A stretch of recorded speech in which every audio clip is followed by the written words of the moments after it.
The radar screen blinked red, then went silent. For Marcus Chen, a veteran air traffic controller at Denver International Airport, that silence lasted exactly 3 seconds. But it felt like an eternity. Through his headset came a voice he'd recognize anywhere, even through the static and panic. His wife, Captain Sarah Chen, piloting Flight 447 with 287 souls on board. Denver Control, this is November 7447, dual engine failure at flight level 350. We're going down. Marcus's hand froze over the console. Every controller in the tower turned to look at him. The room that had been buzzing with routine communications suddenly felt like a tomb. His supervisor's eyes locked onto his, silently asking the question that would haunt Marcus forever. Can you do this? 40 seconds. That's all the time Marcus had to make a decision that would either save his wife and 287 passengers, or doom them all. The protocols were clear. In emergency situations, controllers must remain objective, detached, clinical. Personal connections were grounds for immediate removal from the position.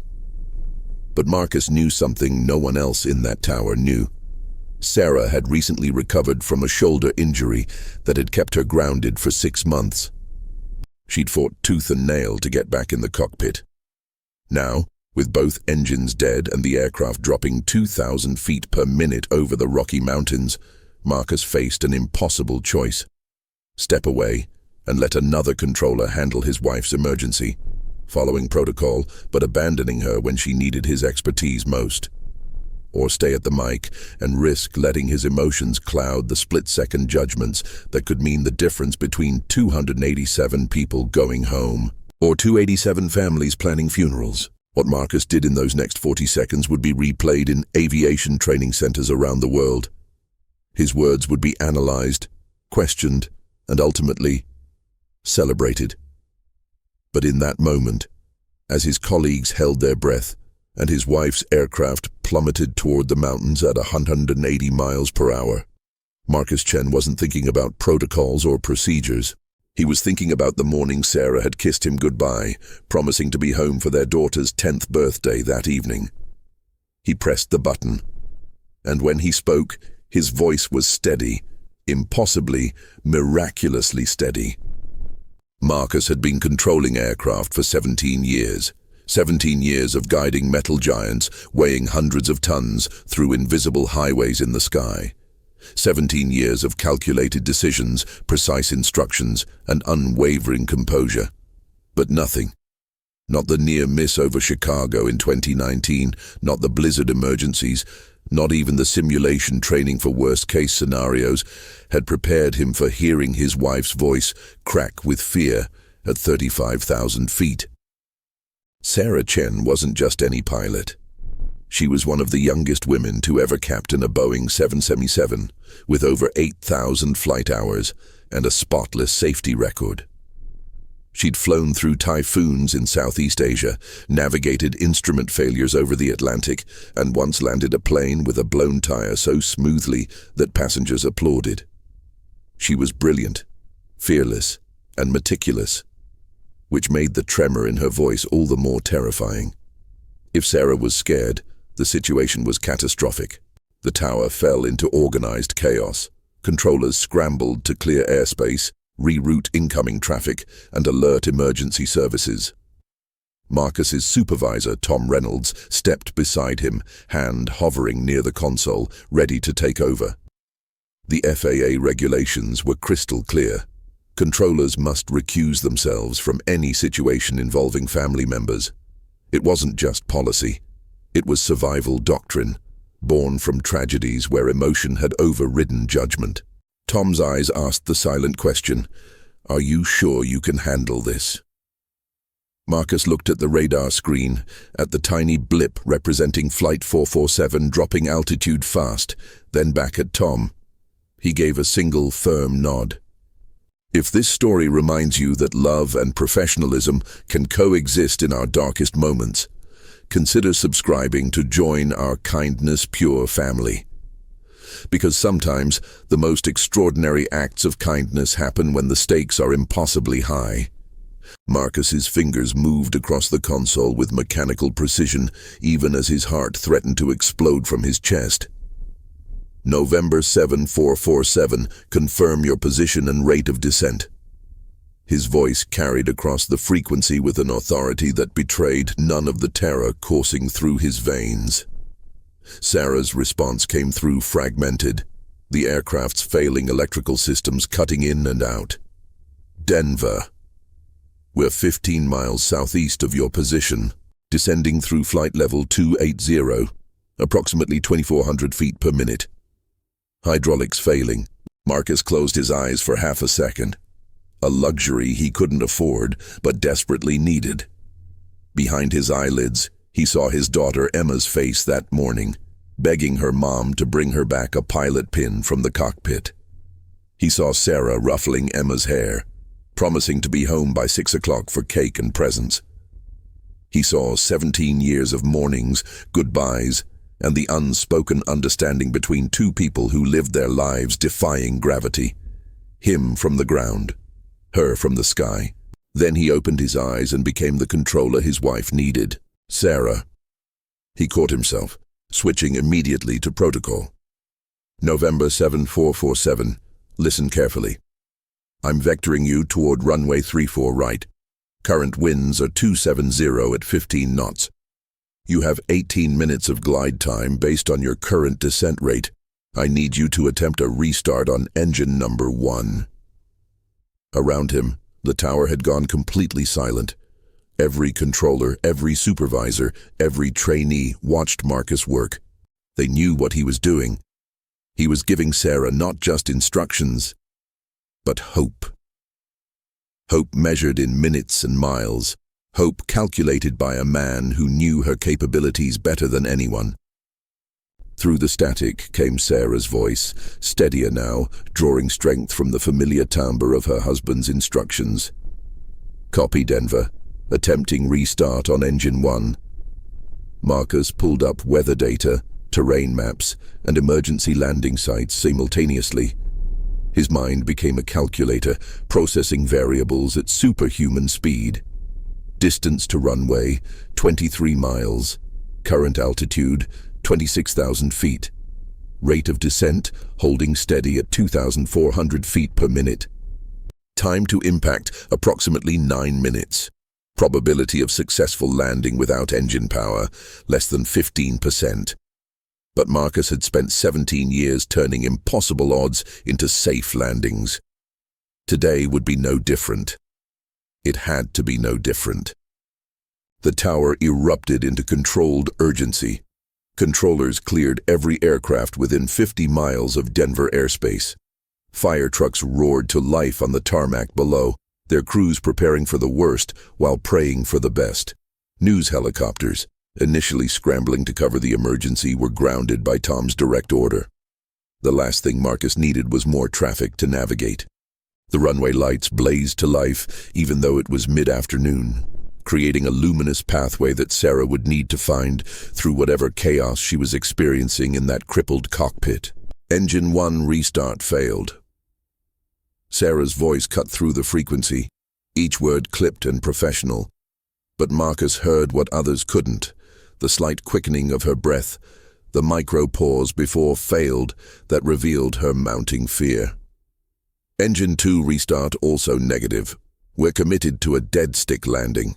Hydraulics are at 20% and dropping. I have partial control surfaces only. Marcus's supervisor leaned in, whispering urgently, Marcus, her glide ratio is deteriorating. At this rate, she won't make the runway. We need to consider alternate sites, the interstate, the reservoir. But Marcus shook his head. He knew Sarah. She could stretch a glide further than any pilot he'd ever worked with. November 7447. I need you to deploy speed brakes intermittently, 3-second bursts, to steepen your descent angle initially. You're going to come in high and fast, then I'll talk you down to the numbers. It was an unorthodox approach, borderline reckless, but Marcus was betting everything on Sarah's skill. Around the tower, controllers exchanged worried glances. What Marcus was suggesting violated every standard emergency procedure. A controlled crash into terrain would be safer than trying to thread this needle. But Tom Reynolds, watching Marcus work, made a decision that would later be scrutinized by every aviation authority in the country. He let Marcus continue. "Copy, speed brakes deployed." Sarah's voice carried a hint of understanding. She knew what Marcus was doing. He was giving her back control, transforming her from a passenger in a falling aircraft into a pilot flying an approach. Unconventional, dangerous, but flyable. Through the tower windows, controllers could now see the distant speck of Flight 447, sunlight glinting off its fuselage as it descended through broken clouds. 287 people putting their lives in the hands of a husband and wife who refused to let protocol override love or love override expertise. Altitude 12,000 feet, 12 miles out.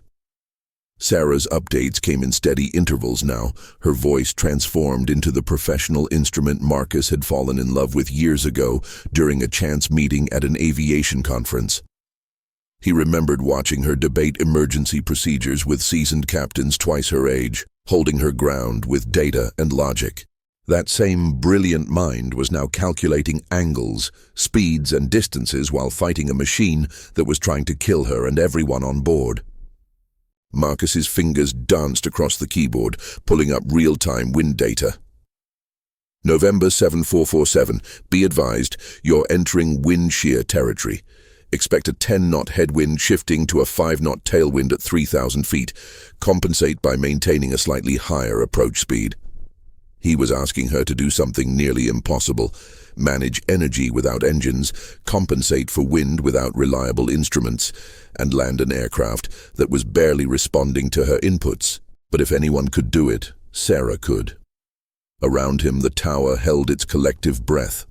Emergency vehicles lined the runway, their crews watching the sky. In the terminal, passengers waiting for other flights pressed against windows, phones recording what might become either a miracle or a tragedy. "I have the runway in sight." Sarah's words sent a ripple of hope through the tower. 8 miles out, 6,000 feet, descending at 1,800 feet per minute. Marcus checked his calculations again. She was coming in steep, too steep for comfort, but within the realm of survivable. "You're doing perfectly," Marcus said, then caught himself.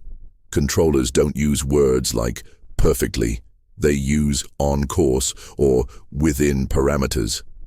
But Tom Reynolds, standing beside him, didn't intervene. Because sometimes the most important thing a controller can give a pilot isn't data, it's confidence.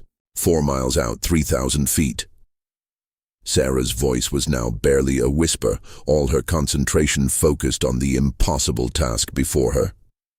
Through the tower windows, Flight 447 was clearly visible now, approaching at an angle that made several controllers wince. Marcus leaned forward, his hand steady on the microphone button. "You're lined up perfectly, Sarah. Runway is yours. Trust your training. Trust yourself." And then, in a breach of protocol that would be debated for years, Marcus added 3 words that no controller should ever say: "I love you." Flight 447 touched down hard, far harder than any textbook landing, the tires shrieking in protest as Sarah fought to keep the aircraft centered on the runway without thrust reversers or normal braking systems. Sparks flew from the undercarriage as metal scraped against concrete. The aircraft shuddered violently, veering slightly right before Sarah corrected with her remaining hydraulic pressure. For 8 agonizing seconds, it looked like the plane might cartwheel. Then, 3,000 feet down the runway, Flight 447 came to a complete stop. The tower erupted in cheers. Controllers hugged, supervisors wiped tears, and Tom Reynolds clapped Marcus on the shoulder so hard it nearly knocked him over. Through the window, they watched emergency slides deploy and passengers evacuating in orderly rows. Every single person walked away. All 287 souls, plus 3 crew members, survived without a single serious injury. Marcus pulled off his headset with shaking hands and collapsed into his chair. 17 years of training, 40 seconds of decision-making, and 9 minutes of the most intense air traffic control work ever recorded. All because a man chose to trust his wife, and a wife chose to trust her husband. That evening, Emma Chen blew out 10 candles with both her parents watching. Sarah's hands still trembled slightly as she cut the cake, but she was home. That's what mattered. In the world of aviation, they now had a new case study, not about following protocol, but about knowing when love and expertise could coexist at 35,000 feet. Marcus and Sarah never spoke publicly about those 40 seconds. They didn't need to. The black box recording said everything. When asked later by investigators why he stayed at the controls, Marcus gave a simple answer that would be quoted in air traffic control training sessions around the world. Because I knew her capabilities better than anyone. And sometimes, the greatest act of love is believing in someone when they need it most.